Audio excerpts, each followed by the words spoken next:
এই বাক্যটিকে খেয়াল করি, আমি রাজি হইনি। এটি কিন্তু নাবোধক একটি বাক্য।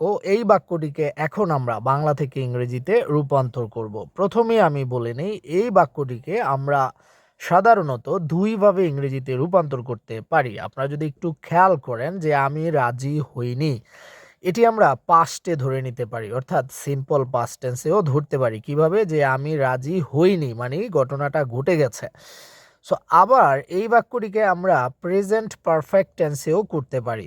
কিভাবে করতে পারি? এই নাবোধক বাক্যটিকে যদি আমরা হাবোধক বাক্যে পরিণত করি, অর্থাৎ আমি রাজি হয়েছি, যেই বাক্যের শেষে ইয়াছি, ইয়াছ, ইয়াছে এই জাতীয় উচ্চারণ থাকে, অর্থাৎ খেয়েছি, গিয়েছি, হয়েছি এইরকম থাকে, সেটিকে আমরা প্রেজেন্ট পারফেক্ট টেন্সে করতে পারি। সুতরাং আমরা এই বাক্যটিকে দুইভাবেই ইংরেজিতে রূপান্তর করে দেখাচ্ছি।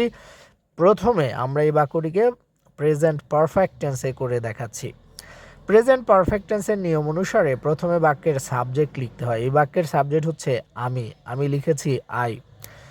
এরপর প্রেজেন্ট পারফেক্ট টেন্স বলছে সাবজেক্টের পর হ্যাভ অথবা হ্যাজ লিখতে হবে। সাবজেক্ট যেহেতু আই, আমরা লিখব হচ্ছে হ্যাভ। এরপর আমাদেরকে লিখতে হবে, যেহেতু নাবোধক বাক্য, এই নটটি লিখে নিতে হবে, কারণ অক্সিলারি ভার্ব সাধারণত নট নিয়ে বসে। So I have not.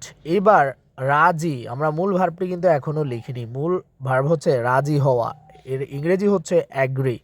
যেহেতু এটি প্রেজেন্ট পারফেক্ট টেন্স, সেহেতু সাবজেক্ট, তারপরে হ্যাভ, হ্যাজ, তারপরে মূল ভার্বের পাস্ট পার্টিসিপাল ফর্ম, আমরা লিখব agreed. I have not agreed. এবার আমরা যদি এটিকে পাস্ট ইনডিফিনিটে করি, সেক্ষেত্রে আমি প্রথমে সাবজেক্ট আই লিখব, তারপর যেহেতু এটি নাবোধক বাক্য, অক্সিলারি ভার্বের প্রয়োজন হবে, কারণ নট লেখার জন্য। আই পাস্ট ইনডিফিনিটের অক্সিলারি ভার্ব বিশেষ প্রয়োজনে ডিড আনতে হয়। So I did not. এরপর আমাদেরকে লিখতে হবে মূল ভার্বটি রাজি হওয়া, আমরা লিখব অ্যাগ্রি।